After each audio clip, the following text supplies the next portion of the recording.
देखो आज का टॉपिक अपना क्या है, फार्म बिल्स के ऊपर चर्चा करेंगे। कृषि के जो कानून आए हैं उन कृषि कानूनों के ऊपर देश के अंदर काफी ज्यादा हल्ला है। उसको लेकर हल्ला क्यों है, क्या प्रॉब्लम है, क्या इसका बैकग्राउंड है, इसको थोड़ा जो है डिटेल से समझने की कोशिश करेंगे और फिर देखेंगे कि भाई इसका क्या इम्पैक्ट, वो वास्तविक रूप में ये क्या बहुत बुरे बिल हैं या ये कानून जो है वास्तविक रूप में बहुत ज्यादा किसानों के लिए अहितकारी हैं, या फिर हवा जो है वो ज्यादा है और वास्तविक रूप में ऐसा कुछ नहीं है। तो देखो, फार्म बिल को पहले ये जो फार्म बिल आए, 3 फार्म बिल जो हैं वो लेकर आए और उसमें से एक के अंदर तो अमेंडमेंट किया और 2 बिल जो हैं वो नए थे। पहले तो इनको ऑर्डिनेंस के रूप में लेके आए, अध्यादेश के रूप में लेके आए जून के अंदर, और उसके बाद में अध्यादेश के बाद में हम जब आगे बढ़े तो लोकसभा में इंट्रोड्यूस किया गया इसको 14 सितंबर में, लोकसभा में पास हो गया 17 सितंबर को, और 20 सितंबर को ये जो है वो राज्यसभा में भी पास हो गए। यानी ये जो बिल थे वो क्या बन गए, एक्ट बन गए। जैसे इनको प्रेसिडेंट की जो एसेंट है वो मिल गई, और प्रेसिडेंट की एसेंट मिलने के बाद में, उसकी अनुमति मिलने के बाद में, ये जो बिल हैं वो अब किस में कन्वर्ट हो चुके हैं, एक्ट के अंदर कन्वर्ट हो चुके हैं। अब देखो, बिल को समझने से पहले हमें कोई भी सोल्यूशन अगर लाया जाता है सरकार के द्वारा, तो कोई प्रॉब्लम पहले एग्जिस्ट करती है और उस प्रॉब्लम को सॉल्व करने के लिए कुछ चीजें जो है वो लाते हैं। तो पहले प्रॉब्लम थी क्या उसको समझ लें, और उसके बाद में अगर हम इस बिल के ऊपर जाएंगे तो अपन को तीनों जो बिल हैं उनको, या तीनों जो एक्ट हैं, वो बहुत आसानी से समझ में आ जाएंगे कि ऐसा क्यों है, इसकी जरूरत जो है वो क्यों पड़ी। तो क्यों जरूरत पड़ी इसकी, देखो पहले क्या था। अगर हम बहुत पुराना 1947 का जो समय, अगर उस उतने पुराने समय में चले जाएं, तो वहां पर उस समय एग्रीकल्चर के हालात जो हैं बहुत बुरे थे, और किसान जो है वो किसान बिल्कुल भी संरक्षित नहीं था, किसी भी प्रकार का प्रोटेक्शन नहीं था। वो अपनी जो उपज है वो उगाता था कि भाई ये खेत है, खेत के अंदर आपने उपज उगा ली। अब होता क्या था कि गांव के अंदर आपने, जो किसान है उस किसान को पहले कुछ जरूरत पड़ी होगी, पहले जो है उसकी घर में कोई शादी है या कोई बीमार हो गया, या इसलिए जो है वो उस गांव के अंदर से ही किसी से उसने उधार पैसा ले लिया। अब उधार पैसा तो लिया है उसने कुछ कम, सपोज करो 100 रुपए उसने लिया है, और वो अभी उसने कहा जैसे वो मांगने वाला उसके घर आएगा तो वो क्या कहेगा कि भाई वो मेरी जो ये फसल है वो तैयार हो जाएगी तो मैं दे दूंगा पैसे। अब जिस दिन फसल तैयार हुई, यानी जिस दिन आपने फसल को काट कर आपने जो अनाज है वो लिया, उसी दिन वो व्यक्ति जो है वो मांगने वाला आपके यहाँ पर आ जाएगा और वो कहेगा कि साहब अब ये जो आपकी पूरी फसल है, ये फसल जो है वो मुझे दे दीजिए। और वो उस फसल की कीमत जो है वो क्या क्या लगाएगा कि भाई ये पूरी फसल जो है वो, सपोज करो कि उसने कीमत लगा दिया कि 100 रुपए की, जबकि उसकी वास्तविक कीमत जो है वो कुछ ज्यादा हो सकती थी। अगर उसको तरीके से बहुत सारे लोग अगर खरीदने आते और उनके बीच में अगर उसकी बोली लगती, तो वास्तविक कीमत जो है उसकी बहुत ज्यादा हो सकती थी। और इस तरीके से किसानों का एक्सप्लॉयटेशन जो है वो हो रहा था पहले। अब सरकार ने कहा कि भाई यार इसको दूर करने के लिए क्या करें, ये जो एक्सप्लॉयटेशन हो रहा है उसको, एक्सप्लॉयटेशन को दूर करने के लिए क्या करें। तो सरकार जो कृषि उपज है उसके विपणन के लिए उन्होंने कानून जो है वो बनाए। हर राज्य के अंदर कानून बनाए गए, जिन कानूनों को हम कहते हैं एपीएमसी कानून, agriculture produce marketing committee act. ठीक है, एपीएमसी एक्ट जो है वो बनाए गए। एपीएमसी एक्ट क्या कहती है, एपीएमसी एक्ट ने कहा कि अब क्या करो कि भाई ऐसा नहीं होगा कि कोई भी व्यक्ति यहाँ आया और फार्म पर ही, जो खेत है उस खेत पर ही उसने चीजों को खरीद लिया, उसने अनाज जो है वो खरीद लिया। अब कोई भी किसान जो है वो खेत के ऊपर चीजों को बेचेगा नहीं। किसान कैसे बेचेगा, तो उन्होंने कहा कि अपन एक सिस्टम बनाते हैं। सिस्टम के अंदर ये होगा कि किसान जो है वो अपनी उपज लेगा और वो एक निश्चित मार्केट में जाएगा, जिसको अपन हिंदी में कहते हैं मंडी। ठीक है, ये मार्केट यार्ड है। यहां पर आप जाओ और यहां पर जाने के बाद में आप अपनी जो फसल है, जो भी आप फसल लेके गए थे, उस फसल को वहां पर रख दो, डेयरी बना दो उसकी, वहां पर ले जाके जो है रख दो। वहां पर आपको एक बंदा मिलेगा एक असिस्टेंस के लिए। आपका जो है वो, आप अब ये लेके गए हो तो आपको तो पता नहीं है कि भाई इसकी जो है वो कीमत कितनी होनी चाहिए, कितनी नहीं होनी चाहिए। तो ये जो मंडी है, इस मंडी में एक कमीशन एजेंट होगा। एक कमीशन एजेंट होगा जिसको अपन हिंदी में आड़तिया कहते हैं। आड़तिये की दुकान जो है वो होगी, और आप वहां पर उस आड़तिये के पास लेके जाओगे अपने उत्पाद को। अब आड़तिया क्या करेगा, आड़तिया आपको हेल्प करेगा किस चीज के अंदर, एक तो आपके उत्पाद को तोलने में कि भाई ये जो उत्पाद है वो कितना है उसको तोला जाए प्रॉपरली, फिर उसकी क्वालिटी को मेजर करने में कि भाई तुम्हारे उत्पाद की क्वालिटी जो है कैसी है, क्या ये घटिया क्वालिटी है या बहुत अच्छी क्वालिटी है, मध्यम क्वालिटी है, कैसा है। फिर तीसरा काम क्या करेगा, तीसरा काम ये करेगा कि ये जो कृषि उत्पाद रखा हुआ है उसकी बोली लगवाने में ये हेल्प करेगा। यानी ये जो मंडी होगी उस मंडी में कुछ व्यापारी भी होंगे, कुछ ट्रेडर्स भी होंगे, और ये ट्रेडर जो है वो कौन होंगे, लाइसेंस ट्रेडर होंगे। इनको जो है वो लाइसेंस मिलेगा किससे, सरकार जो है इनको लाइसेंस देगी, और ये इन कमीशन एजेंट जो है वो ये आड़तिया है, इनको भी सरकार जो है लाइसेंस देगी।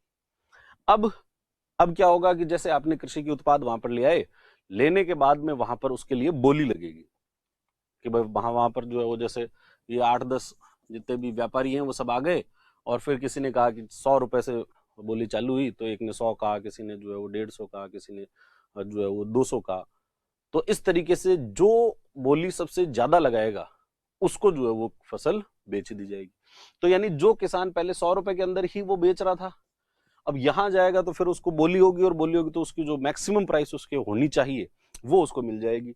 सपोज करो कि उसको 200 रुपए मिल गए, यानी कहां तो 100 रुपए मिल रहे थे, कहां पर उसको बोली के कारण कितने मिल गए, 200 मिल गए, तो यानी बेस्ट प्राइस जो है वो उसको मिल जाएगी। अब देखो अब होता क्या है, अब ये तो है तंत्र जो कि बनाया गया था।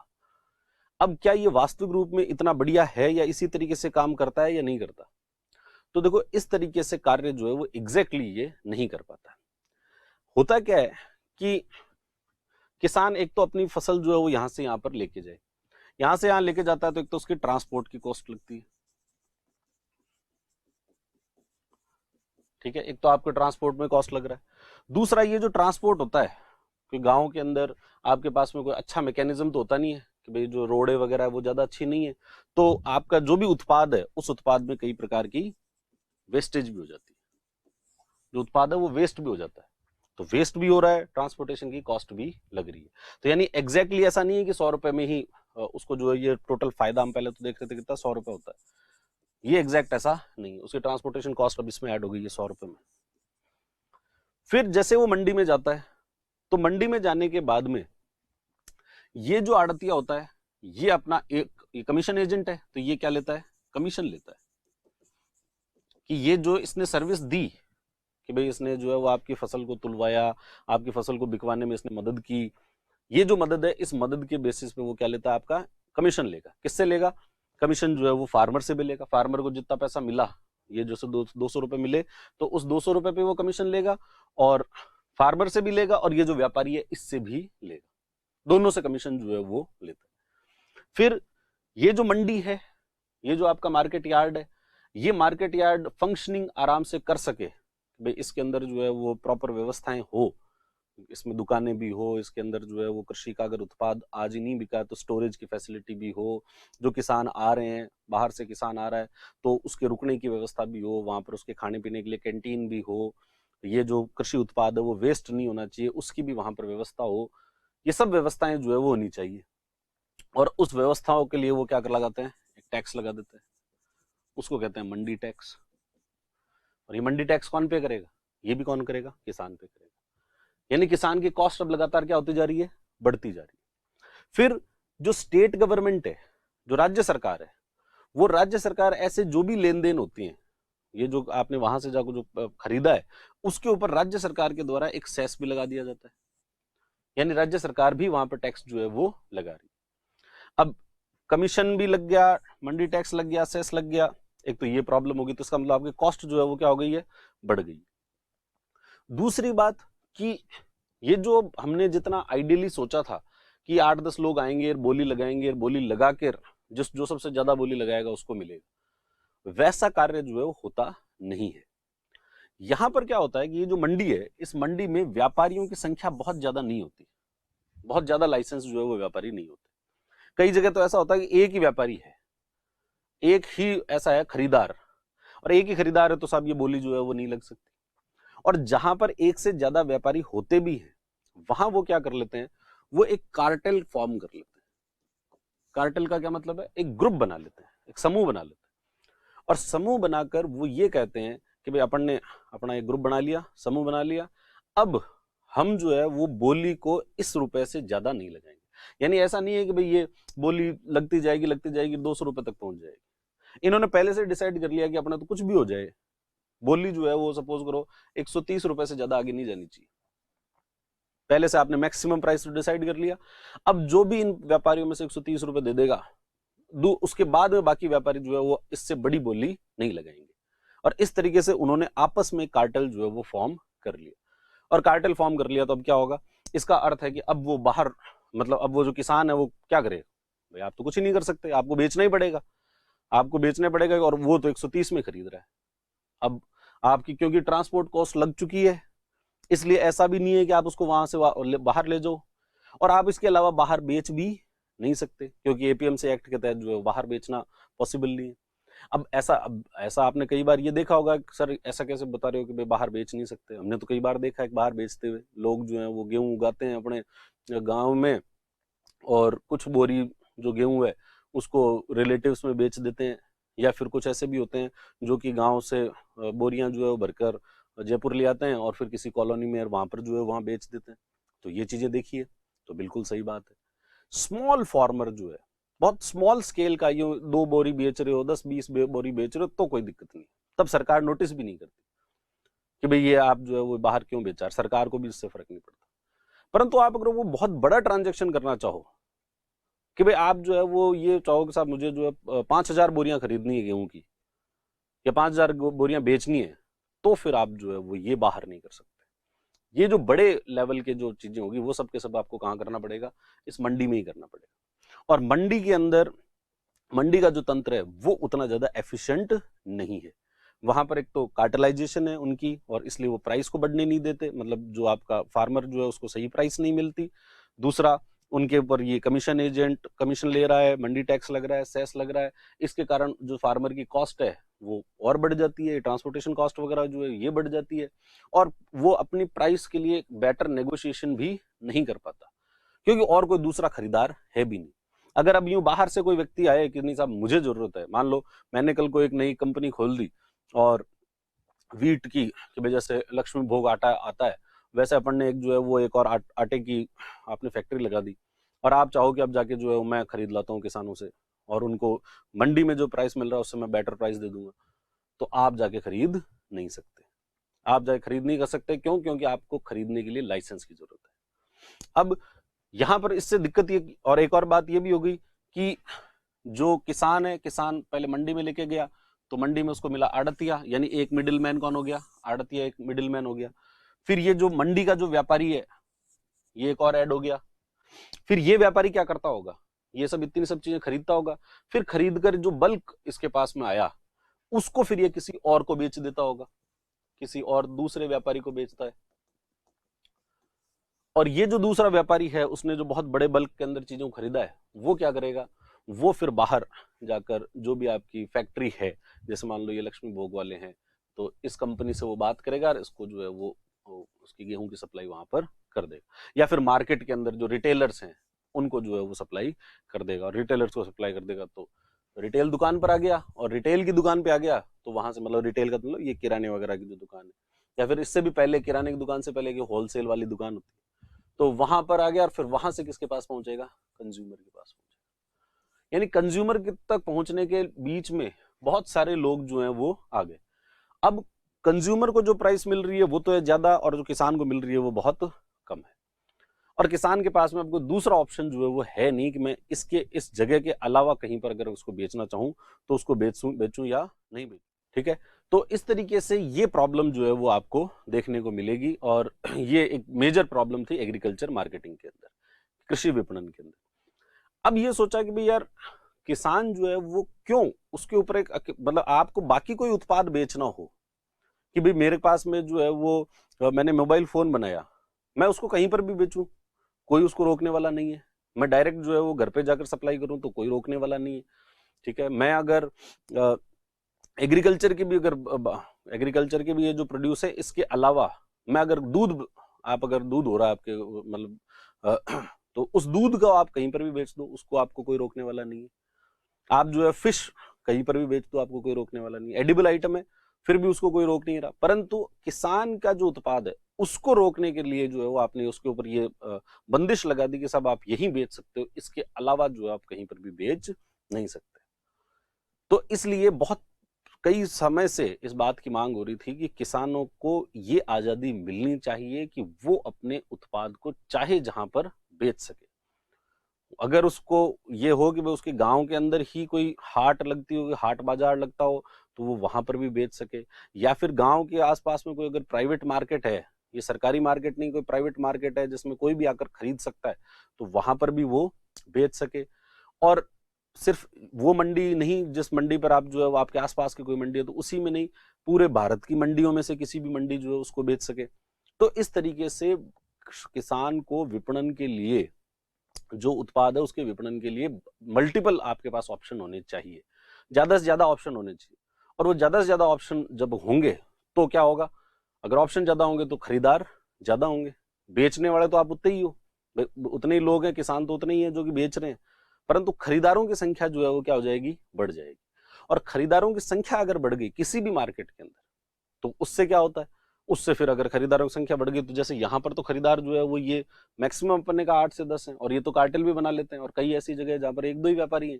अब अगर खरीदारों की संख्या बहुत ज्यादा है, तो उनमें से जो सबसे बेटर प्राइस देगा उसको जो है वो ये फसल बेच दी जाएगी।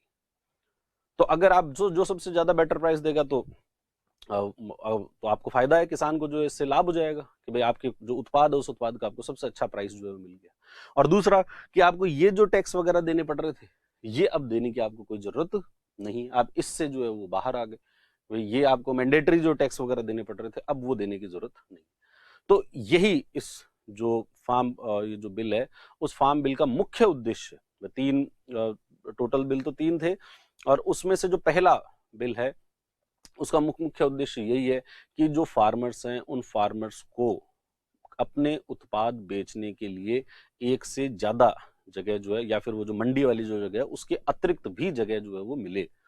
और ये कोई नया नहीं है, ऐसा नहीं है कि ये अभी वर्तमान की जो सरकार है उसी के दिमाग में ये आइडिया है। बहुत लंबे समय से ऐसे प्रयास जो है चलते जा रहे हैं। 2003 के अंदर मॉडल एपीएमसी एक्ट बनाया था, और उस मॉडल एपीएमसी एक्ट के अंदर भी यही कहा गया था कि हम ये मैंडेटरी ना करें कि साहब आप जो है वो आप सिर्फ और सिर्फ एपीएमसी मार्केट्स के अंदर या मंडी के अंदर ही अपने उत्पाद को बेच सकते हैं, उसको ये कहो कि वो बाहर भी अपने उत्पाद को बेच सके। ठीक है, तो बाहर उत्पाद को वो बेच सके, इसकी उनको जो स्वतंत्रता है, वो स्वतंत्रता जो है वो किसानों को होनी चाहिए। ठीक है, ये आपका जो पहला बिल है वो इस तरीके की बातें जो है वो करता है। तो मेरे ख्याल से अब ये आवश्यकता इसकी जो है समझ में आ गई होगी। यानी फर्स्ट जो बिल है वो है farmers produce trade and commerce promotion and facilitation act, कृषि उपज वाणिज्य एवं व्यापार संवर्धन एवं सुविधा विधेयक 2020।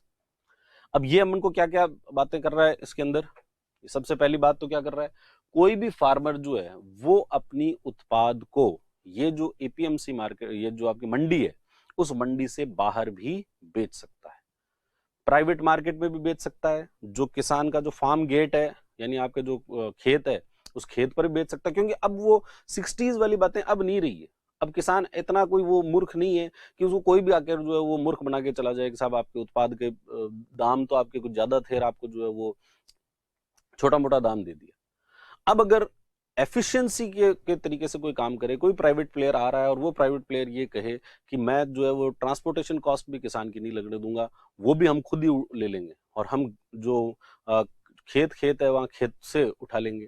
या फिर अपन ये कह दें कि भाई हर खेत पे जाना तो पॉसिबल नहीं है, आप ऐसा करो कि आपके गांव के अंदर एक एग्रीगेशन का पॉइंट बना दो, जहां पर जो है वो सभी लाकर अपना उत्पाद जो है वो जमा करा दे और वहां से उसके बाद में खरीद लिया जाए। जैसे इसका एग्जाम्पल ये होता है कहां पर, मिल्क सेक्टर के अंदर।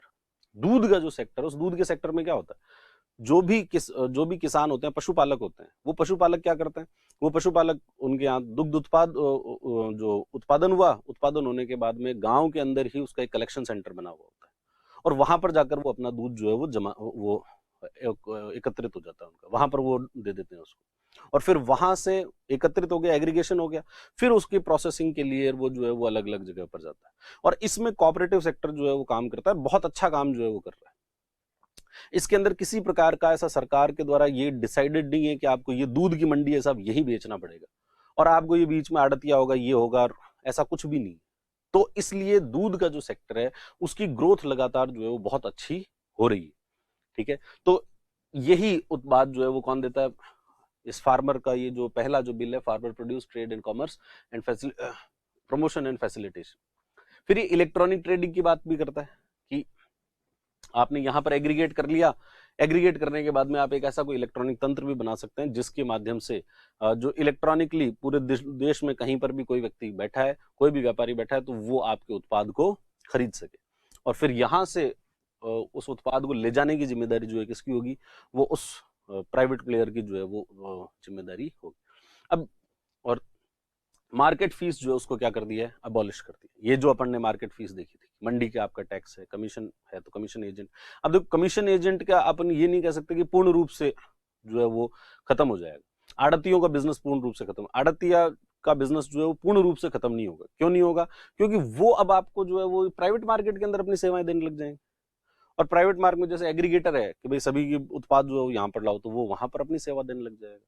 तो उसका जो आपका पैसा है वो तो हो सकता है कि रह जाए उसका कमीशन, परंतु उसका कमीशन कितना होगा ये कौन डिसाइड करेगा? ये फिर किसान खुद डिसाइड करेगा कि भाई ये वाला प्राइवेट मार्केट है, इस प्राइवेट मार्केट में तो कमीशन जो है ज्यादा देना पड़ता है, उसमें कमीशन कम देना पड़ता है, तो मैं मेरे उत्पाद जो है कम वाले के अंदर जाके बेचियूं।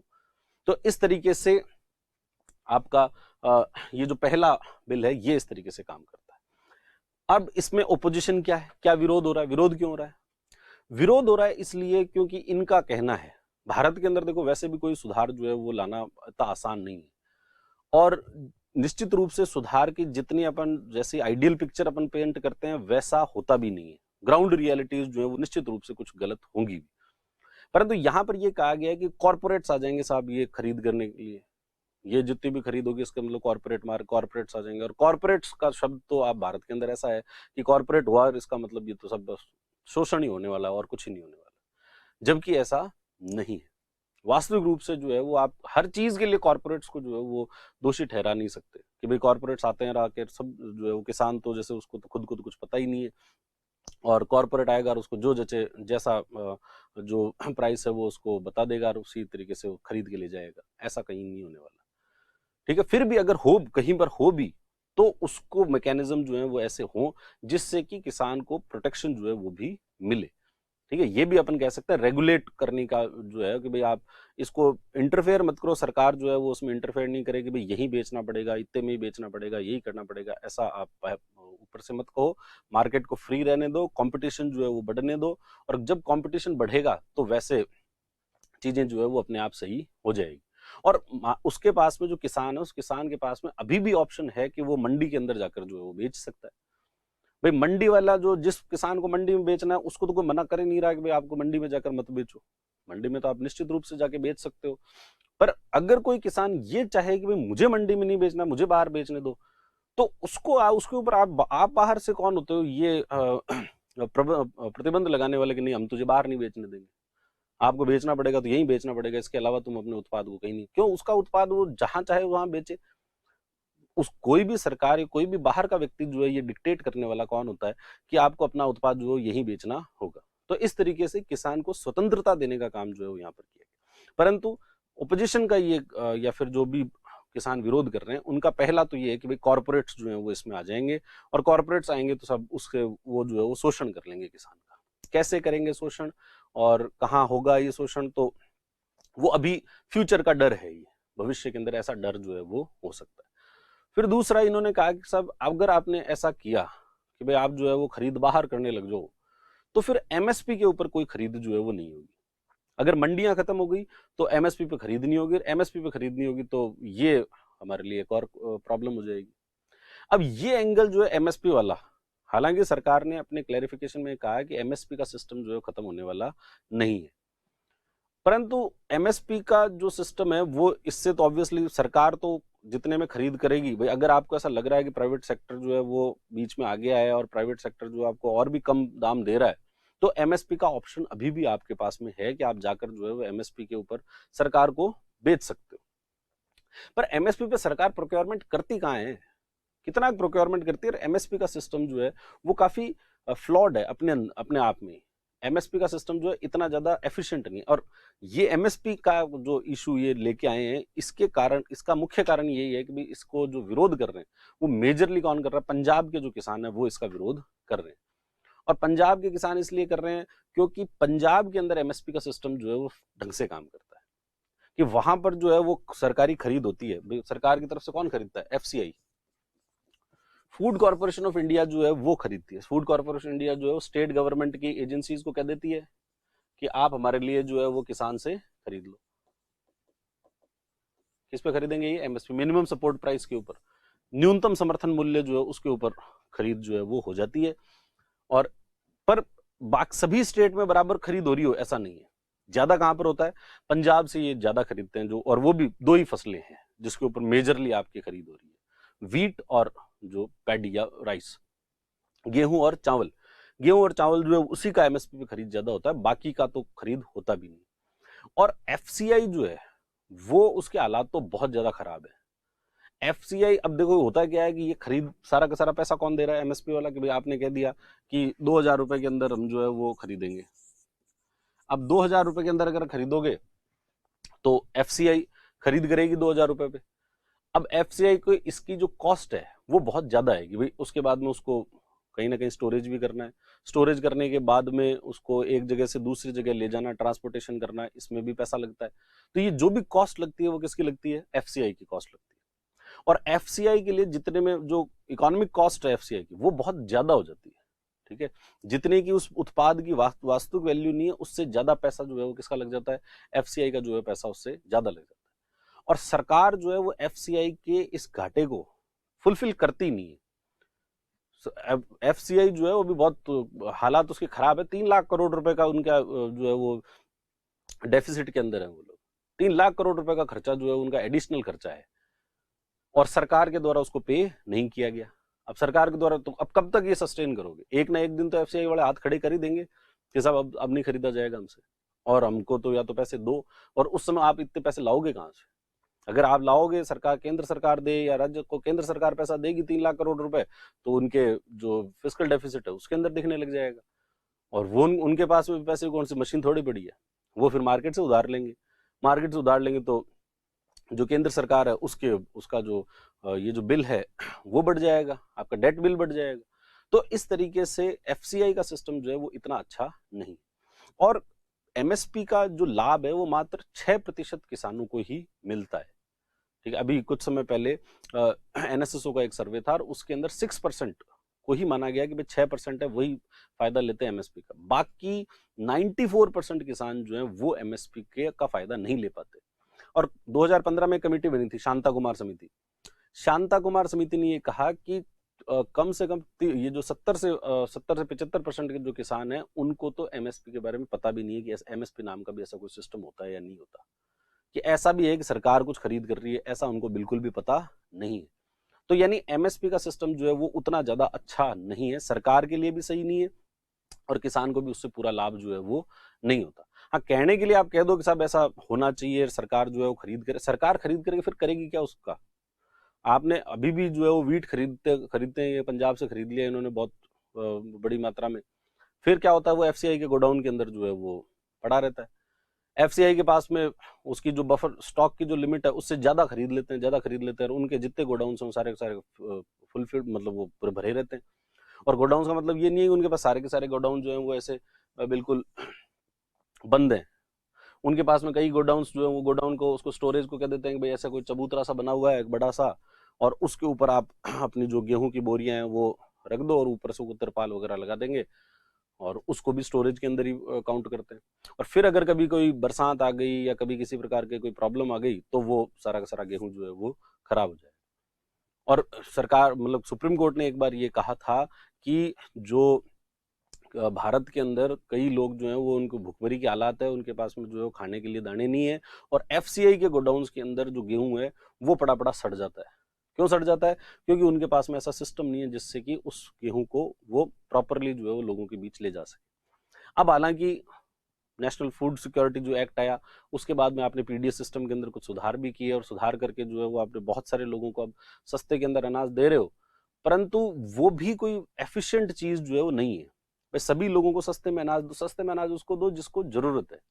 आपकी सब्सिडी जो है वो उस तक पहुंचनी चाहिए, जो गरीब है उस तक तो सब्सिडी पहुंचनी चाहिए, जो वेल ऑफ है उसको सब्सिडी देने का कोई अर्थ जो है वो बनता नहीं है, और इससे किसानों को कोई खास फायदा नहीं होता। दूसरा, अगर हम इसका कंपैरिजन दूसरे मार्केट से करें कि जैसे मिल्क का मार्केट है, तो मिल्क के मार्केट के अंदर किसी प्रकार की एमएसपी नहीं है, और बिना एमएसपी के मिल्क का जो मार्केट है वो बहुत अच्छा ग्रो जो है वो कर रहा है। एक एग्रीकल्चर इकोनॉमिस्ट है अशोक गुलाटी, वो बार बार इस बात को जो है वो एम्फोसिस कर रहे हैं अपने सभी आर्टिकल्स के अंदर कि आप एमएसपी को ये ऐसा मत मानो कि ये एक तरीके का वरदान है, ये कोई ऐसा वरदान नहीं है, ठीक है। तो परंतु फिर भी ऐसा कहा गया कि भाई इससे एमएसपी जो है खत्म हो जाएगी। हालांकि सरकार ने अपनी तरफ से ये कहा है कि एमएसपी का जो है वो इस एक्ट से कोई लेना देना नहीं है, और एमएसपी का सिस्टम जो है वो वैसा का वैसा चलता रहेगा। हालांकि उस सिस्टम में प्रॉब्लम है जैसा भी है, परंतु सरकार ने कहा वो वैसा का वैसा चलता रहेगा, उसमें आपको कोई प्रॉब्लम नहीं आएगी। यानी ये पहला जो बिल है, ये पहला जो एक्ट है, उस एक्ट के अंदर सिर्फ एक चीज की गई है कि अब किसानों को एक स्वतंत्रता जो है वो दी गई है, ठीक है। और ये इनका कुछ जो है वो ग्रीवेंसेस, कुछ किसान जो है उनके ग्रीवेंसेस हैं, और ये भी ये बताता है कि सरकार का, केंद्र सरकार के लेवल पर जो फेलियर रहा है वो मेजरली ये फेलियर रहा है कि उनका कम्युनिकेशन जो है वो इतना अच्छा नहीं है। वो किसानों को वो बात समझाने में असफल रहे कि भाई हमारे जो भी बिल हैं उससे आपके एग्जिस्टिंग सिस्टम के ऊपर कोई बहुत ज्यादा प्रॉब्लम जो है वो नहीं आने वाली। इवन एग्जिस्टिंग सिस्टम जो है वो अच्छा ही होगा। क्यों? क्योंकि मंडियों को जब कंपटीशन मिलेगा बाहर से कि भाई आपके पास प्राइवेट भी में भी बेच सकता हूं मैं, तो मंडी को अपने अंदर सुधार करने पड़ेंगे। अभी वर्तमान में मंडियां जो है उनका इंफ्रास्ट्रक्चर कोई बहुत ज्यादा अच्छा नहीं है, उनके हालात जो है वो बहुत ज्यादा अच्छे नहीं है, तो इसलिए मंडियों को अपने अंदर सुधार करना पड़े। और दूसरा एक और बात कि भाई ये जो हमने कहा कि भाई ये कॉर्पोरेट्स आ जाएंगे और इससे जो है वो दिक्कत हो जाएगी, तो इंडिविजुअल किसान की जगह फार्मर प्रोड्यूस ऑर्गेनाइजेशन जो है वो बनाने की बात की जा रही है कि 10,000 एफपीओज जो है वो बनाए जाएंगे, जिसके अंदर किसान जो है वो आपस में मिल जाएं और मिलकर अपना एक संगठन टाइप का जो है वो बना ले। जैसा मिल्क के अंदर होता है कि मिल्क के अंदर जो है वो आपकी गांव के स्तर पर आपकी वो जो कोऑपरेटिव्स होती है कि उसमें सहकारी समिति होती है, और सहकारी समिति के अंदर जो है किसान जुड़े हुए, तो बस, और उनकी फिर बार्गेनिंग पावर जो है वो क्या हो जाती है, स्ट्रांग हो जाती है। और ये एक जेन्युइन कंसर्न है कि भाई किसान एक तरफ तो कॉर्पोरेट है, कॉर्पोरेट का कोई भी बड़ी कंपनी है उसका मैनेजर आ रहा है, वो एक तरफ से कोई बात कर रहा है और इधर से किसान का प्रतिनिधि बात कर रहा है, तो उनमें बार्गेनिंग के अंदर जो है वो वाला व्यक्ति जरूर हो सकता है कि कुछ ऐसा हो कि भाई उनको सही प्राइस जो है वो ना दे। परंतु ये अगर कलेक्टिव हो जाए, एक साथ हो जाए, तब ऐसा नहीं होगा, जैसा मिल्क के सेक्टर के अंदर जो है वो ऐसा नहीं हुआ। तो ये था पहला आपका बिल। दूसरा बिल क्या है? अब देखो, अब पहले बिल से ही दूसरे बिल की आवश्यकता, ये पहले एक्ट से दूसरे एक्ट की आवश्यकता हो गई। हमने पहले एक्ट में कहा कि भाई कोई भी कॉर्पोरेट आए और वो जो है वो किसान से खरीद ले, पर दिक्कत ये होती है कि कॉर्पोरेट जब भी खरीदता है तो कॉर्पोरेट को क्या चाहिए होता है कि जो भी चीज आप खरीद रहे हो उसकी क्वालिटी जो है वो सही होनी चाहिए, वरना वो चीज जो है वो उनके इतने काम की नहीं होती। क्योंकि उनका अधिकतर जो आगे का बिजनेस चल रहा है वो टेस्ट पर काफी ज्यादा है, या टेस्ट पर, या फिर उसकी जो क्वालिटी है उसके ऊपर बहुत ज्यादा बेस्ड है।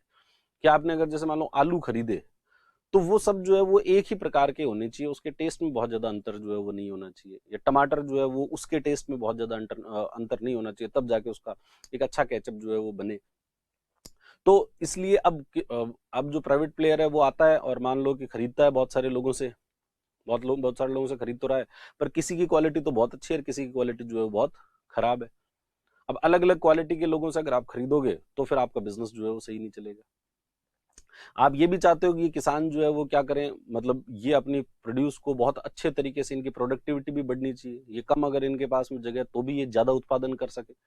तो आप ये भी चाहते हो कि किसान जो है वो अपने लेवल पर कुछ अच्छे फर्टिलाइजर या कुछ अच्छे जो साइंटिफिक इक्विपमेंट्स हैं उनका प्रयोग कर ले, परंतु, या उन्नत बीज जो है उनका प्रयोग कर ले, परंतु अभी तक जो है वो आपकी वो बात किसान जो है सुनता नहीं। आप जा जाके बता जरूर दो कि सब ऐसा ऐसा करना चाहिए, परंतु सुनता नहीं।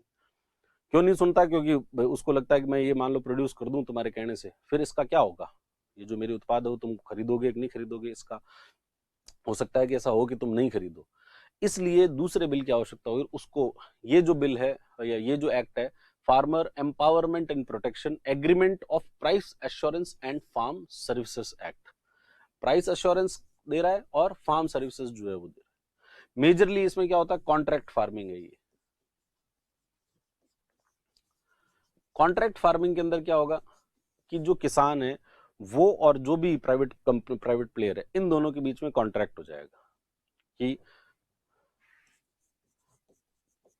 किसान हो गया और दूसरी साइड जो है वो प्राइवेट प्लेयर है, और इन दोनों के बीच में एक कॉन्ट्रैक्ट हो गया। कॉन्ट्रैक्ट के अंदर इन्होंने, जो प्राइवेट प्लेयर है वो फिर जो है वो किसान को कह सकता है कि आपको इस तरीके की बीज को लेना चाहिए, इस तरीके से आपकी जो फर्टिलाइजर वगैरह है उसका प्रयोग करो, और ये सब प्रयोग करने के बाद में जो आपकी उत्पाद बनेगी उसको मैं खरीद लूंगा। कितने रुपए में खरीदूंगा, तो वो प्राइस भी यहाँ पर लिखा होगा, कितने में खरीदोगे ये प्राइस भी लिख दिया, और क्या क्वांटिटी खरीदूंगा वो भी लिख दिया कि इतनी क्वांटिटी आप जो है वो उगा लो, मैं खरीद लूंगा इसको। यानी एक जो किसान है उसको पहले से पता लग गया कि साहब मैं ये उगाऊंगा तो वो फला फला व्यक्ति जो इतने इतने रुपए के अंदर खरीद लेगा। अब आपको मार्केट के प्राइस जो वॉलेटिलिटी है उससे आपको कोई दिक्कत नहीं होगी। वरना होता क्या था कि एक साथ बहुत सारे किसान जो है एक ही एक प्रकार की चीज उगाने लग जाते हैं, और एक ही प्रकार की चीज उगाने लग जाते हैं तो सप्लाई बढ़ जाती है, और सप्लाई बढ़ जाती है तो उसके जो प्राइसेस हैं वो क्या हो जाते हैं, वो गिर जाते हैं। अब आपको पहले से ही पता है कि साहब मेरी ये जो उत्पाद है कि मैंने इतना प्याज उगाया तो इतना प्याज उगाऊंगा तो सब इतना इतना पैसा जो है वो मुझे मिल जाएगा। यानी आपको पहले से ही आपकी जो रिस्क है, कितनी मुझे रिस्क लेनी चाहिए, कितना मुझे प्राइस, मेरी इनकम कितनी होगी, इसके बारे में आपको पहले से ही पता है, और तो उससे वो ऑब्वियसली एक बेटर चीज है। ठीक है, फिर कि अगर ये जो प्राइस है, ये जो मिनिमम प्राइस आपने डिसाइड की है, वो जो भी जो आपका ये प्राइवेट प्लेयर होगा उसको वो पे करनी ही पड़ेगी। ठीक है, वो ऐसा नहीं कर सकता कि भाई वो इससे पे करने से मना कर दे या खरीदने से जो है मना कर दे।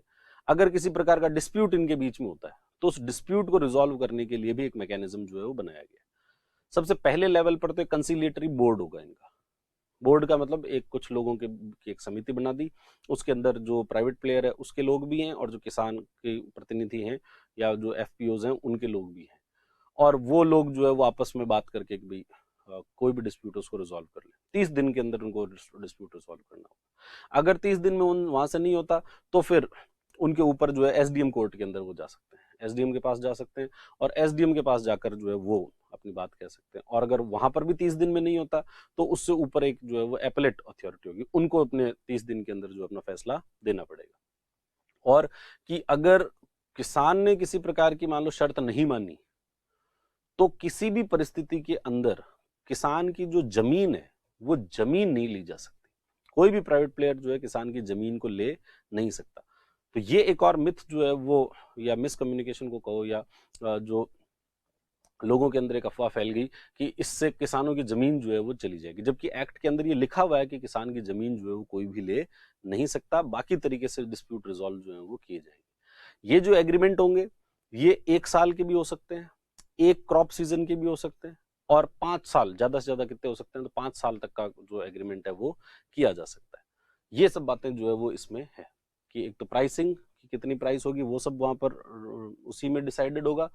एग्रीमेंट करोगे तो 1 साल से लेकर जो है वो या एक क्रॉप साइकिल या फिर मैक्सिमम कितना होगा तो 5 साल का जो है वो होगा। फिर अब इसमें दिक्कत क्या है, तो इसमें वापस हुई कॉर्पोरेट्स, वापस अगली दिक्कत क्या, वही कॉर्पोरेट आ जाएंगे, और कॉर्पोरेट आएंगे तो सब किसान जो है उसका क्या हो जाएगा, शोषण हो जाएगा। कि कॉन्ट्रैक्ट फार्मिंग है तो जो किसान है उसकी नेगोशिएटिंग पावर जो है वो उतनी ज्यादा अच्छी होती नहीं है, और इसलिए वो जो ये बड़े जो कॉर्पोरेट्स हैं वो हो सकता है कि किसानों को बहुत कम दाम दे और उनसे उनका उत्पाद जो है वो ले ले। देखो ये ऐसा हो सकता है, एक बार तो ऐसा कोई कर ले, पर बार बार ऐसा जो है वो नहीं किया जा सकता। धीरे धीरे किसान जो है वो समझने लग जाएंगे कि उनकी उत्पाद की वास्तविक वैल्यू जो है वो क्या है, और वास्तविक वैल्यू क्या है, मुझे किसको किस तरीके से एग्रीमेंट जो है वो करना चाहिए। ठीक है, और उसके लिए वो कई लोगों की सलाह भी ले सकते हैं। इस तरीके के लोग भी हो सकते हैं जो कि उनको इस प्रकार की सर्विस प्रोवाइड करवाए कि आपको बेटर एग्रीमेंट जो है वो आपका भी बेटर एग्रीमेंट हो। तो ऐसे सर्विस प्रोवाइडर जो है वो भी हो सकते हैं, जो बाद में एग्जिस्टेंस के अंदर आ सकते हैं। तो सीधा ही ये मान लेना कि भाई किसान का जो है वो हर कोई आएगा और मूर्ख बना के चला जाएगा, तो आप किसान की जो बुद्धि है उसके ऊपर जो है बिल्कुल भी बिलीव नहीं कर रहे। जबकि ऐसा भी नहीं है कि इंडियन जो किसान है वो इतना भी स्मार्ट, बिल्कुल ही स्मार्ट नहीं है। ठीक है, उसको अपने हित के बारे में जरूर पता रहता है कि भाई ये मेरे हित में है या नहीं है। ठीक है, और फिर दूसरी बात कि अगर वो नहीं आपका जो कॉर्पोरेट है वो एक इंडिविजुअल किसान को तो हो सकता है कि मूर्ख बना दे, पर फार्मर प्रोड्यूस ऑर्गेनाइजेशन अगर बनाई जाए तो उनकी कलेक्टिव पावर हो जाएगी, और कलेक्टिव पावर होगी तो फिर वो एक बेटर जो स्ट्रेंथ है उसके साथ वो भी नेगोशिएट कर पाएंगे। ठीक है, तो और वो ये आज नहीं तो कल करना ही है ये। भाई आप कब तक जो है उनको ये रख सकते हो कि भाई कोई भी व्यक्ति अगर किसी के साथ में कॉन्ट्रैक्ट करके कि यार मुझे तो दिक्कत नहीं है, मैं तो समझता हूँ कि मुझे कोई मूर्ख नहीं बना सकता, तो मैं तो मुझे बेटर प्राइस मिल रही है वहां से कि यार अपन जो सामान्य उगाते हैं मंडी में जाके बेच के आते हैं, उससे अपन को इतना इतना ही पैसा मिलता है, और वो जो भी कंपनी है वो मुझे इतना इतना पैसा देने को तैयार है, तो क्यों मैं जो है वो इसके प्रॉब्लम में पड़ूं, मेरे तो जो है वो एक सिक्योर्ड इनकम इससे आ जाएगी, और अपन को यही करना चाहिए। तो वो अगर कोई करने को तैयार है तो उसको ये फ्रीडम जो दी जाए, और अगर कोई करने को तैयार नहीं है तो उसकी भी ऐसा कोई जबरदस्ती तो है नहीं कि आपको करना ही पड़ेगा। आप अपनी मंडी में जाओ, वहां बेच दो, आपको जो प्राइवेट जो यार्ड है, मार्केट यार्ड है, वहां अपने उत्पाद को बेच सकते हो। तो इसलिए दोनों ही प्रकार की चीजें जो है वो की जा सकती है। ठीक है, इसके बाद में तीसरा जो है नेक्स्ट जो बिल आया वो कोई नया बिल नहीं है। एसेंशियल कमोडिटीज एक्ट पहले से था, और उस एसेंशियल कमोडिटीज एक्ट के अंदर जो है वो क्या किए गए, उसमें कुछ बदलाव जो है वो किए गए। एसेंशियल कमोडिटीज एक्ट जो है वो सरकार का, केंद्र सरकार के लेवल पर ये कानून है। उसके अंदर की भी कुछ वस्तुओं को केंद्र सरकार जो है क्या कर सकती है, एसेंशियल कमोडिटी का घोषित कर सकती है, और एसेंशियल कमोडिटी घोषित कर दी तो उसके बाद उसकी प्रोडक्शन को, उसकी सप्लाई को, उसके डिस्ट्रीब्यूशन को, इन सब चीजों को जो है वो सरकार नियमित कर सकती है। कौन व्यक्ति जो है कितना स्टोरेज करेगा, कितने रुपए में इसको बेचा जाएगा, किससे ज्यादा नहीं बेचा जा सकता, ये सब चीजें जो है कंट्रोल कर सकते हैं एसेंशियल कमोडिटीज की। पर अब दिक्कत क्या होती है कि जब अगर आप ये कह रहे हो कि भाई जो कॉर्पोरेट है या जो मान लो कोई भी प्राइवेट प्लेयर है, वो अगर किसान से जाकर चीजें खरीदेगा तो खरीद कर करेगा क्या उसका, वो निश्चित रूप से उसके बाद खरीदेगा, और खरीद कर जो है वो उसको कहीं पर स्टोर करेगा। वो कोल्ड स्टोरेज की कोई व्यवस्था होगी, वहां पर स्टोर करेगा, स्टोर करने के बाद में उसमें कुछ प्रोसेसिंग की जाएगी कि आपने आलू लिया और उसको प्रोसेस करके उसका चिप्स जो है वो बना दिया, और चिप्स बनाकर बेच रहे हो, तो चिप्स बना के बेचोगे तो उसका ऑब्वियसली दाम जो है वो आपको ज्यादा मिलेगा। ठीक है, पर अगर आपको इतने लार्ज स्केल पर आपको प्रोक्योरमेंट करना है तो कहीं ना कहीं तो स्टोर जो है वो करना ही पड़ेगा उसको, और लंबे समय तक ऐसा तो है नहीं कि सब सीजन सीजन के अंदर ही जो है वो हमें चीज चाहिए, बाकी नहीं चाहिए।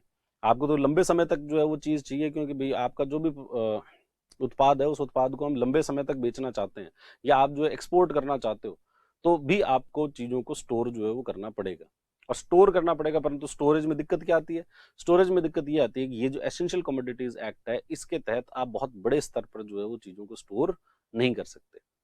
सरकार तो कर सकती है, बाकी आप नहीं कर सकते।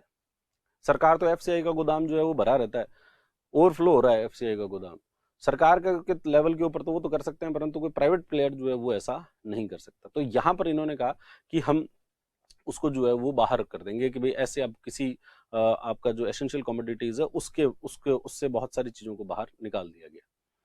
परंतु अब अगर इसका किसी ने फायदा उठा लिया, तो आपने वस्तु को जो है वो एसेंशियल कमोडिटी की लिस्ट से बाहर निकाल दिया। अब बाहर निकाल दिया तो हो सकता है कि कोई जो है कालाबाजारी करने लग जाए और उसकी बहुत ज्यादा जो है स्टोरेज कर लिया, और स्टोरेज कर लिया और मार्केट के अंदर आर्टिफिशियल डिमांड जो है वो, भाई ऐसा आर्टिफिशियल सप्लाई शॉक क्रिएट कर दिया कि भाई मार्केट में है ही नहीं। जैसे मान लो कई बार होता है दाल का इशू आता है कि दाल की जो है बहुत सारे लोगों ने कालाबाजारी कर ली, तो यानी स्टोर कर दिया, स्टॉक कर लिया तो मार्केट के अंदर दाल लिए और हल्ला मच जाएगा, दाल लिए और उससे उसकी जो प्राइस है वो क्या हो जाएंगे, वो बढ़ जाएंगे। तो सरकार ने कहा कि अगर ऐसा होता है कि ऐसे अगर कोई बहुत ज्यादा कठिनाई की सिचुएशन आ जाए तो हम वापस उन उत्पादों को जो है एसेंशियल कमोडिटीज में ला सकते हैं। पूर्ण रूप से भी नहीं छोड़ा है कि भाई ऐसा कि एक बार इसको एसेंशियल कमोडिटीज से बाहर निकाल दिया तो अब तो कोई भी जचे जैसा करो। वॉर का अगर कहीं पर इशू है, कहीं पर अगर युद्ध हो गया तो आप एसेंशियल कमोडिटी में चीजों को रख सकते हो। कोई फेमाइन आ गया है, किसी प्रकार के जो है वो भुखमरी वगैरह की स्थितियां हो गई है, तब आप एसेंशियल कमोडिटीज जो है उसको रख सकते हो। उसके अलावा जो आपका कोई नेचुरल कैलामिटी है, कोई प्राकृतिक आपदा आ गई है, जैसे ये कोरोना का पेंडेमिक वगैरह, ये प्राकृतिक आपदा है, तो ऐसे परिस्थिति के अंदर भी रखा जा सकता है। और अगर कहीं पे प्राइस का स्टीप राइज हो रहा है, एकदम से प्राइसेस जो है वो क्या हो जाती है, बहुत बढ़ रही है। अब स्टीप राइज का मतलब क्या, वो इन्होंने कहा कि अगर कोई भी हॉर्टिकल्चर है, यानी कोई पेरिशेबल गुड है, उसके अंदर तो अगर 100% राइज हो रहा है, यानी 100 रुपए की चीज थी और वो बढ़कर कितनी होगी, 200 रुपये हो गई। अगर उसका प्राइस 100 से बढ़कर 200 रुपये यानी 100% राइज हो गया, और 100% राइज हो गया तो उस चीज को किस में डाला जा सकता है, वापस एसेंशियल कमोडिटी के अंदर उसको डाल के, इसको कहेंगे स्टीप प्राइस का राइज। और अगर कोई ऐसा है कि भाई वो जो है वो नॉन पेरिशेबल अगर कोई गुड है, तो नॉन पेरिशेबल गुड में 50% का भी अगर राइज हो जाता है, 50% का भी राइज हो जाता है, तो उसको भी जो है वो शामिल कर लिया जाएगा। ठीक है, तो इस तरीके से। और ये प्राइस कैसे डिसाइड होगी, तो पिछले 12 महीने के अंदर जो है वो एवरेज क्या रहा है, या फिर जो रिटेल प्राइस 5 साल की जो रिटेल प्राइस है उसमें से जो भी कम होगा उसको जो है वो डिसाइड कर लिया जाएगा। तो ये तो है आपका एक्ट। और इसमें इशू क्या है, तो इशू वही कालाबाजारी वाला इशू है कि लोगों को ये लगता है कि कालाबाजारी जो है वो लोग कर सकते हैं। तो ये 3 जो है वो बिल थे, 3 एक्ट बने, और इन 3 एक्ट का जो है वो विरोध हुआ।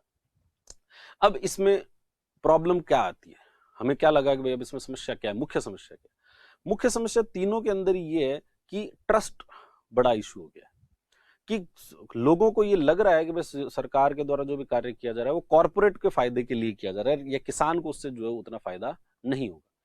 परंतु और भारत के अंदर जो है ये कम्युनिस्ट डोमिनेशन जहां पर भी होता है, वहां पर कॉर्पोरेट शब्द ही अपने आप में ऐसा लगता है कि अरे यार कॉर्पोरेट आ गए तो भाई ये तो घाटा ही करेंगे, या अमीर अमीर होता जा रहा है और गरीब जो है वो गरीब होता जा रहा है, जबकि वास्तविकता ऐसा नहीं होता। आप अगर ग्राउंड के ऊपर जाओगे तो ऐसा नहीं होता। अगर अमीर अमीर हो रहा है तो गरीब भी जो है वो उसको भी पैसा जो है वो मिलेगा ही। ठीक है, अगर कोई कॉर्पोरेट पैसा कमा रहा है तो वो अपने पैसे को जो भी जिससे भी वो चीजें ले रहा है उस तक पहुंचाएगा ही। और धीरे धीरे धीरे धीरे, मतलब आप कॉर्पोरेट को और किसान को अलग क्यों रखना चाहते हो, किसान को जो है वो भी बिजनेसमैन बनाओ, एम्पावर करो, तब जाकर जो है वो अपनी उत्पाद का एक अच्छा प्राइस जो है वो ले सकेगा।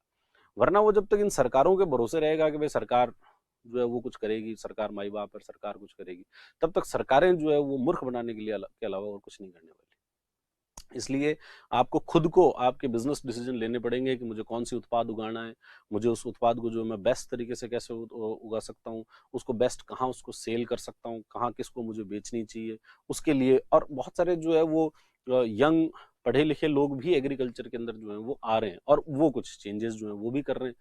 तो इसलिए अगर हम चाहते हैं कि एग्रीकल्चर के अंदर वास्तविक रूप में कुछ बदलाव हो, तो इस तरीके की ये जो मार्केटिंग है उसमें तो रिफॉर्म करना होगा। पर मार्केटिंग में रिफॉर्म करने से ही कोई एग्रीकल्चर का पूरा भला होने वाला है, तो ये भी सत्य नहीं है कि हम जो है वो ये सोचेंगे सिर्फ इससे ही अब तो बस बहुत ही भला हो जाएगा, अब तो बहुत बड़े बड़े जो है वो सब फायदा ही फायदा होगा। तो ऐसा भी नहीं है, आपको इसके अलावा भी बहुत सारे काम जो है वो करने पड़ेंगे। इंफ्रास्ट्रक्चर के ऊपर बहुत बड़ा काम, जैसे कह रहे हैं प्राइवेट मार्केट बनाएंगे, तो प्राइवेट मार्केट कौन बनाएगा, उसके लिए पैसा कहाँ से आएगा। तो सरकार ने ये कहा है कि एक एग्रीकल्चर इंफ्रास्ट्रक्चर फंड बना रहे हैं, 1 लाख करोड़ रुपए जो है उसके अंदर है, और एग्रीकल्चर इंफ्रास्ट्रक्चर फंड जो है उसके माध्यम से वहां से पैसा जो है उसमें लाएंगे। तो अब जो भी और प्राइवेट सेक्टर अगर वहां आएगा, खुद अगर प्राइवेट सेक्टर आएगा तो वो भी इन्वेस्ट जो है वो करेगा। तो इस तरीके से आपका जो बेटर इंफ्रास्ट्रक्चर है वो क्रिएट होगा। तो बेटर इंफ्रास्ट्रक्चर में आपका स्टोरेज एक बहुत इंपॉर्टेंट है, ट्रांसपोर्टेशन बहुत इंपॉर्टेंट है, क्योंकि भारत के अंदर जो भी कृषि उत्पाद है उसका बहुत बड़ा हिस्सा तो वेस्ट हो जाता है। ये जो मंडियां हैं, मंडियां टैक्स तो लगाती है, पर वहां पर आप अगर देखो तो जो फैसिलिटी के नाम पर जो है कुछ भी नहीं होता। आप जो है वो अगर सब्जी मंडी में भी चले जाओ या किसी दूसरी मंडी में चले जाओ, तो वहां पर फैसिलिटी के नाम पर, जहां पर पेरिशेबल गुड्स हैं, जो ऐसी वस्तुएं जो खराब हो सकती है, तो वो सड़ती ही रहती है। टमाटर जो है वो सड़ा ही रहेगा, और एक बार सड़ा तो फिर उसके बाद में बहुत बड़े स्तर पर आपकी फसल जो है वो लॉस्ट हो जाएगी। तो ये प्रॉब्लम जो है वो इंडिया के अंदर है, और ये अब जब तक हम एग्रीकल्चर के इंफ्रास्ट्रक्चर पे इन्वेस्ट नहीं करेंगे तब तक इसमें कोई बहुत बड़े चेंजेस जो है वो नहीं आएंगे। ये है फार्म बिल। 3 जो फार्म बिल थे वो क्या हैं, और उसके अंदर क्या क्या उसमें प्रोविजंस हैं, और विरोध हो रहा है तो विरोध क्यों हो रहा है। और जहां तक मुझे लगता है तो विरोध का मुख्य कारण जो है वो यही है कि ट्रस्ट लोगों का जो, या किसान जो है उनका उतना नहीं रह पाया, और केंद्र सरकार जो है वो अपने लेवल पर उतना अच्छा कम्युनिकेट जो है वो नहीं कर पाए।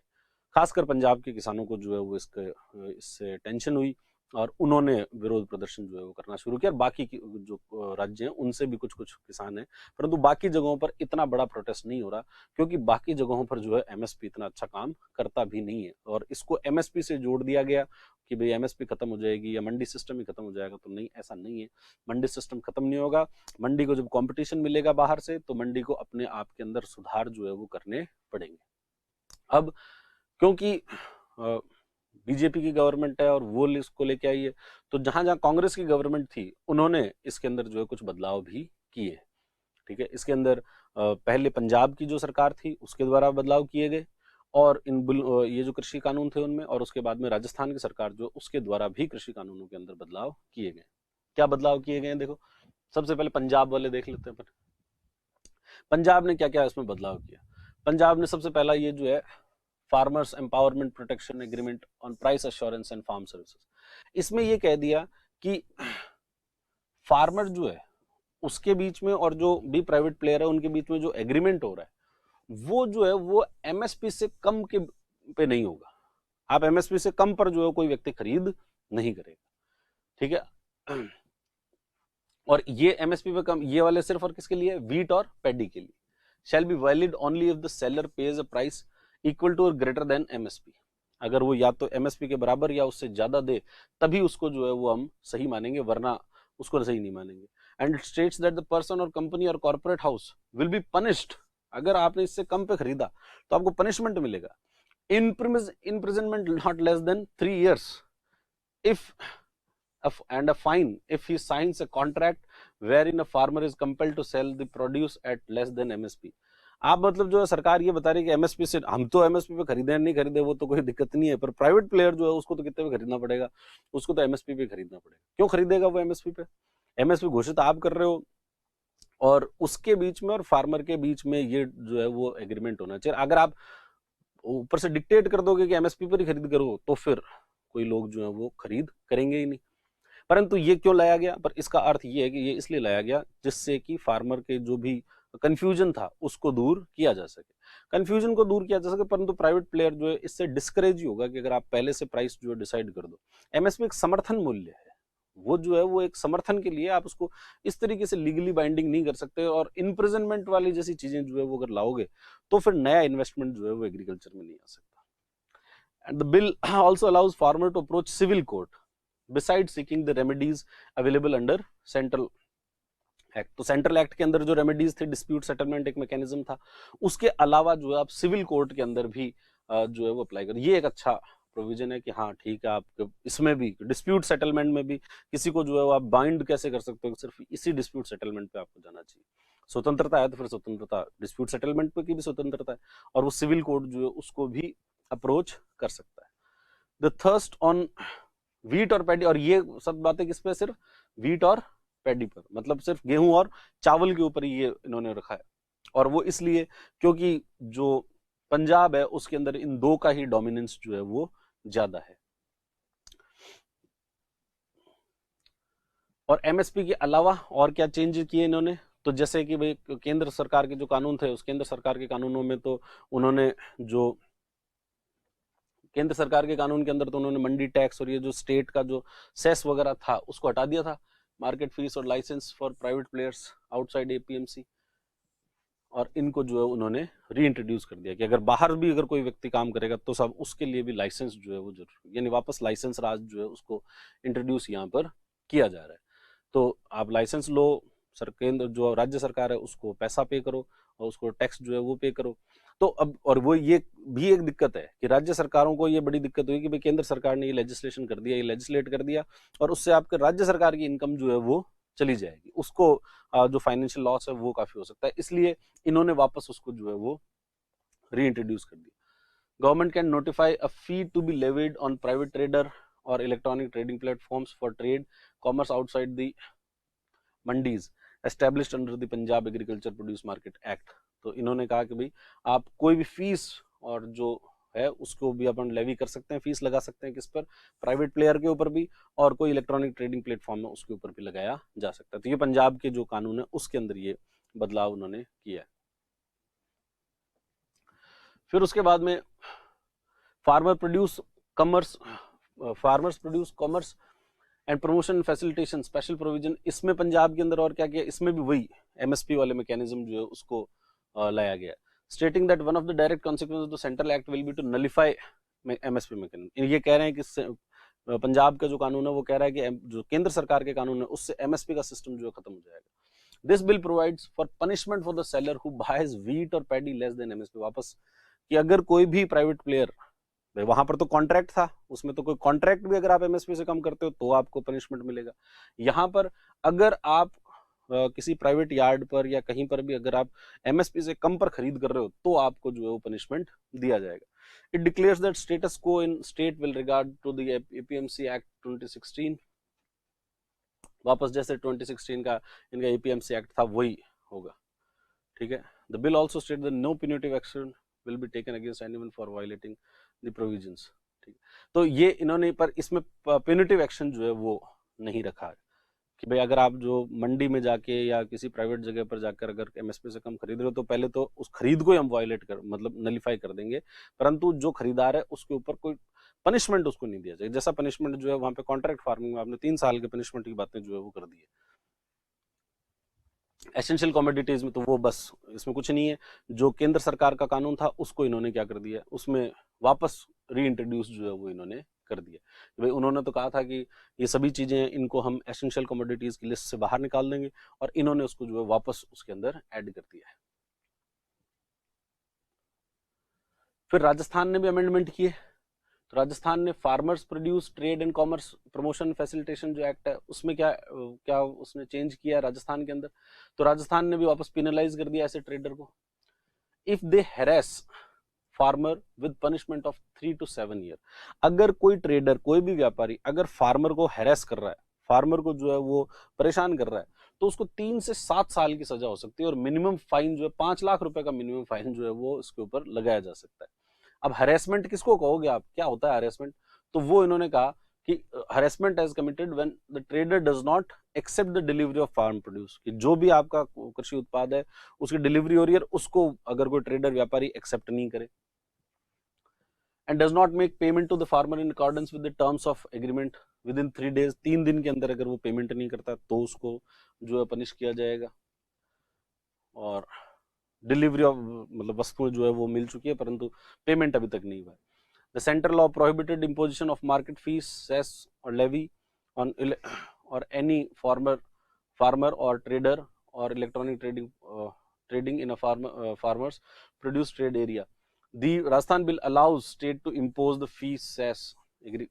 तो वापस राजस्थान का बिल भी क्या करता है, तो वो जो मार्केट फीस या जो सेस वगैरह जो हटाए गए थे उनको वापस रीइंट्रोड्यूस जो है वो करता है। तो एक तो अगर खरीद एमएसपी से कम पे कर रहे हो, या फिर पहली बात तो इसके अंदर इन्होंने ये कहा कि अगर जो है वो आप उसको हरेस करते हो तो 3 से 7 साल की जो है आपको सजा हो सकती है। और ये जो सेस वगैरह थे वो वापस, और डिस्प्यूट रेजोल्यूशन में भी इन्होंने स्टेट एपीएमसी एक्ट के तहत जो डिस्प्यूट रेजोल्यूशन है उसको एक्सेप्ट किया है, रादर देन जो केंद्र सरकार का जो डिस्प्यूट रेजोल्यूशन था तो उसको एक्सेप्ट ना करके। What are the key features of Farmer Empowerment and Protection Agreement on Price Insurance and Farm Services? This bill, which deals with Center's Farmers Empowerment and Protection Agreement on Price Insurance and Farm, has a key clause stating that no farming agreement for the sale or purchase of crop well unless the price paid for such is equal to or greater than MSP. तो यहाँ पर जो contract farming है उस contract farming के लिए इन्होंने ये कह दिया है कि मिनिमम जो प्राइस होना चाहिए, मिनिमम कितना होना चाहिए, एमएसपी, एमएसपी से ऊपर ही या एमएसपी के बराबर या एमएसपी से ऊपर ही कॉन्ट्रैक्ट किया जा सकता है, उसके नीचे के कॉन्ट्रैक्ट जो है वो वैलिड नहीं होंगे। The central act states that the following farming agreements this is exempt from any state act. Rajasthan government however seeks to impose a fees वगैरह वापस वो जो वापस उनके ऊपर लगाएगी कि अगर इस तरीके की भी कोई एग्रीमेंट हो रहा है तो उसके ऊपर भी फीस लगा सकते हैं। एसेंशियल कमोडिटीज, तो उन्होंने एसेंशियल कमोडिटीज को जो है स्टॉक लिमिट वगैरह हटाई थी और इन्होंने वापस जो है उसको इंक्लूड कर लिया। अब देखो, अब इसके अलावा ये तो बिल हुए, उसके प्रोविजंस हुए, सक्सेसफुल होगा नहीं होगा अपन को ये देखना है कि भाई ये कानून क्या था और क्या नहीं था। अब इसके अंदर एक और बात ये है कि इसमें कुछ कॉन्स्टिट्यूशनल प्रॉब्लम्स भी है कि केंद्र सरकार ने ऑर्डिनेंस ले तो आई सरकार, पर केंद्र सरकार ऑर्डिनेंस भी ले आई और जो है वो कानून भी बना दिया, पर कानून बनाने की क्या केंद्र सरकार को ये शक्ति है? वो एक कॉन्स्टिट्यूशनल, एक संवैधानिक प्रश्न जो है वो इसमें है कि केंद्र सरकार ने जो कानून बनाया, भाई एग्रीकल्चर जो है वैसे स्टेट का सब्जेक्ट है। हमारे संविधान के अंदर 7वीं अनुसूची है और 7वीं अनुसूची में 3 जो है वो 7th जो शेड्यूल है, 7th शेड्यूल में 3 लिस्ट है, यूनियन लिस्ट है, स्टेट लिस्ट है और कॉन्करेंट लिस्ट है। अब जो इन्होंने कानून बनाया है वो कानून बनाया है किसके इशू किसको दे लेकर, जो कॉन्करेंट लिस्ट है उस कॉन्करेंट लिस्ट का एंट्री नंबर 33, ये जो 33वीं एंट्री है उसके माध्यम से उसको लेकर। और एंट्री 33 में क्या है, ऑथर कानून mentions trade, commerce, production, supply and distribution of domestic and imported products of an industry, food stuffs. अब इसमें क्या है, फूड स्टफ को भी इन्होंने शामिल किया हुआ है, including oil seeds, oil, cattle fodder, raw cotton, jute. अब ये जो फूड स्टफ है इसको उन्होंने बेस बनाया कि हम फूड स्टफ के ऊपर उनके जो ट्रेड कॉमर्स होता है उसको हम कंट्रोल कर सकते हैं, उसके ऊपर जो है कॉन्करेंट लिस्ट के तहत कानून बना सकते हैं। और इसलिए फूड स्टफ पर बना सकते हैं, तो एग्रीकल्चर के जितने प्रोड्यूस हो उनको उन्होंने फूड स्टफ मान लिया कि वो खाद्य पदार्थ है, और खाद्य पदार्थ है तो उस पर कानून कौन बना लेगा, केंद्र सरकार बना लेगी। तो केंद्र सरकार ने कानून बनाते समय इस एंट्री 33 जो थी कॉन्करेंट लिस्ट की उसका प्रयोग किया, जबकि राज्य सरकारें ये कह रही है कि ये एक तरीके से बाईपास कर दिया आपने राज्य सरकारों को। और राज्य सरकारों का जो अधिकार था कि एग्रीकल्चर के ऊपर अगर कानून बनाएगा तो राज्य सरकारें वो कानून बनाएगी, केंद्र सरकार कानून नहीं बनाएगी। और अगर इस तरीके से आप मीनिंग निकालने लग गए कि फूड स्टफ का मतलब पूरा एग्रीकल्चर सेक्टर, तो फिर तो किसी भी चीज का मीनिंग जो है निकाला जा सकता है और किसी भी बात पर लेजिस्लेशन जो है वो किया जा सकता है। तो ये कॉन्स्टिट्यूशनल इसमें प्रॉब्लम है, और उसको चैलेंज जो है वो भी किया गया है कि भाई सरकार ने ये जो कानून बनाए वो राज्य सरकारों के जो हित है उसको बाईपास कर दिया। दूसरी बात आती है कि ये जो अपन ने कहा कि भाई पंजाब और राजस्थान ने कानून बना लिए, क्या ये सही है या नहीं है, ये इन्होंने किस अधिकार पर बना लिए। तो ये जो है वो आर्टिकल 254 मतलब 252 जो है वो ये कहता है कि अगर कॉन्करेंट लिस्ट के ऊपर अगर के माध्यम से अगर केंद्र सरकार किसी प्रकार का कानून बनाती है तो राज्य सरकार जो है वो हो सकता है कि वापस एक ऐसा कानून बना ले उसी विषय के ऊपर कानून बना सकती है जो कि केंद्र सरकार का कानून उसको कॉन्ट्रडिक्ट करता हो। ऐसा कानून तो बनाया जा सकता है। तो कानून जो है बनाया जा सकता है और कानून जो है वो आप अपनी विधानसभा में पारित कर सकते हो। परंतु ऐसा जो कानून होता है वो तब तक फोर्स में नहीं आता या तब तक वो पूरा नहीं होता जब तक कि उसको प्रेसिडेंट की जो अनुमति है वो ना मिल जाए। बस सामान्यतः राज्य सरकार के कानूनों के लिए गवर्नर की जो सहमति है वो चाहिए। परंतु अगर आप कॉन्करेंट लिस्ट पे ऐसे किसी विषय पर कानून बना रहे हो जिससे कि केंद्र सरकार का जो कानून है उस कानून को कॉन्ट्रडिक्ट कर रहा है, आपका कानून उससे अलग है या फिर उसके प्रोविजन को नलिफाई कर रहा है, तब फिर आपको जो है वो जो एसेंट चाहिए, जो वो किसकी चाहिए होगी, वो प्रेसिडेंट की एसेंट चाहिए, उस समय जो है गवर्नर से नहीं चलेगा। यानी अब ये फिर ये जो पंजाब और ये राजस्थान के जो कानून है, ये जो बिल राजस्थान में पंजाब में लाए गए, ये कानून तब बनेंगे जब किसकी अनुमति मिलेगी, प्रेसिडेंट जो है उसकी अनुमति मिलेगी, तब तक ये कानून जो है वो नहीं बन सकते। फिर और दूसरा कि आर्टिकल 257 कि अगर आप केंद्र के कानून और उसको अगर आप जो है वो यूज नहीं करो, उसको लागू ही नहीं करो, तो केंद्र के कानूनों को अगर लागू नहीं करोगे तो 257 में ये लिखा हुआ है कि भाई executive power of every state shall be so exercise as not to impede or prejudice the exercise of executive power of the centre, कि आपको अपना जो आप एग्जीक्यूटिव पावर आप यूज कर रहे हो वो इस तरीके से कर रही है कि केंद्र सरकार की जो एग्जीक्यूटिव पावर है उसको किसी तरीके से प्रॉब्लम ना आए। और अगर आप ऐसा कुछ करते हो कि उसको प्रॉब्लम आती है, केंद्र सरकार अपनी एग्जीक्यूटिव पावर जो उसको एक्सरसाइज नहीं कर पा रही है आपके कारण, तो फिर आपके यहाँ पर प्रेसिडेंट रूल जो है वो लगाया जा सकता है। हालांकि रिमोट पॉसिबिलिटी है, ऐसा कोई प्रेसिडेंट रूल वगैरह जो है लगने वाला नहीं है, परंतु ये कॉन्स्टिट्यूशन के अंदर ये कुछ प्रोविजंस जो है वो इसमें दिए हुए हैं। और ये जो कानून है इनके पंजाब और राजस्थान वाले, वो तभी कानून बन पाएंगे जब किसका सहमति मिलेगी, जब जो प्रेसिडेंट है उसकी सहमति मिलेगी, तभी बन पाएगा, वरना जो है वो नहीं बन पाएगा।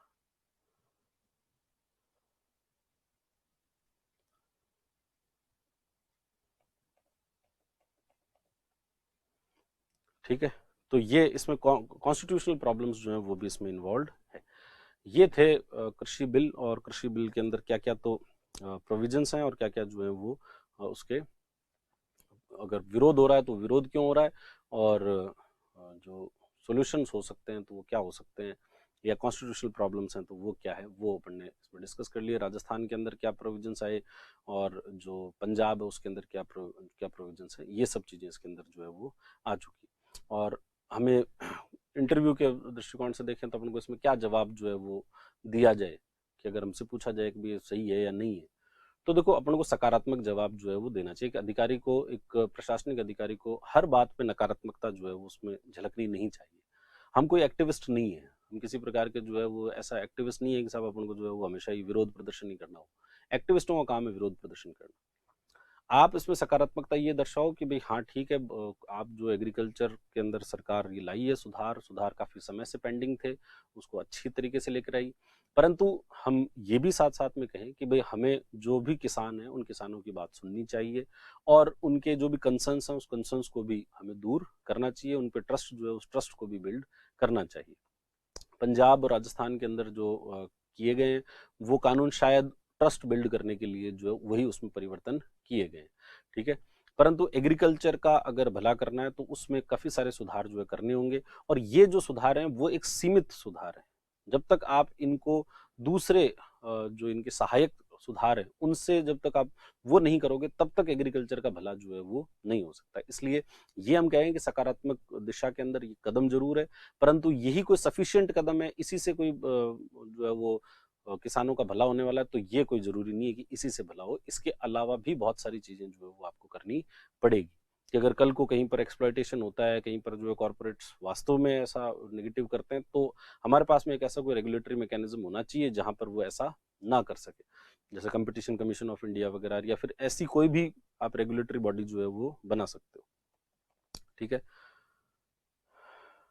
Why corporates will not buy if MSP is already decided when farmer themselves will not sell out their stuff not less than MSP?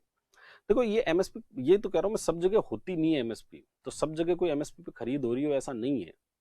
और मतलब जो कॉर्पोरेट है वो तो ऑब्वियसली सस्ते में खरीदने की कोशिश करेगा कि भाई आपको जो चीजें सस्ते में मिले, और फार्मर ये देखेगा कि भाई मेरी कॉस्ट निकल जाए और मेरा फायदा जो है वो इसके अंदर हो जाए, और अश्योर्ड फायदा जो है वो इसमें हो रहा, तो मैं इसको ले लूंगा। और कई जगह एमएसपी से ज्यादा भी हो सकता है, वो तो डिमांड सप्लाई के ऊपर जो है वो बेस्ड होगा कि भाई डिमांड कितनी और सप्लाई जो है वो किस प्रकार की है, तो वहां उससे जो आपके रेट्स हैं वो डिसाइड होगी। एमएसपी पे आप बेचना है तो आप किसको बेचो, सरकार को बेचो, पर सरकार खरीद रही कहाँ है एमएसपी पे, खरीदती नहीं है, ये दिक्कत है। और जहाँ खरीदती है तो फिर खरीद के करेगी क्या सरकार उसका, वो भी एक एमएसपी की अपनी समस्याएं जो है वो है। चलो तो फिर आज मुझे तो ये लगता है कि मैंने मेरी तरफ से जो क्लियर करना था वो इसके अंदर कर दिया, और आपको भी इसके अंदर जो है वो सकारात्मक रहते हुए काम जो है वो करना है। हालांकि कहीं पर अगर किसी प्रकार का इशू है तो उसको जरूर हम समझ लें कि हाँ ये इश्यूज इसमें हो सकते हैं, तो इश्यूज को हम एनालिस्ट कर लें, परंतु सोल्यूशन, कुछ ना कुछ सोल्यूशन जो है वो उसका होना चाहिए, ठीक है। तो आज के लिए इतना ही करेंगे।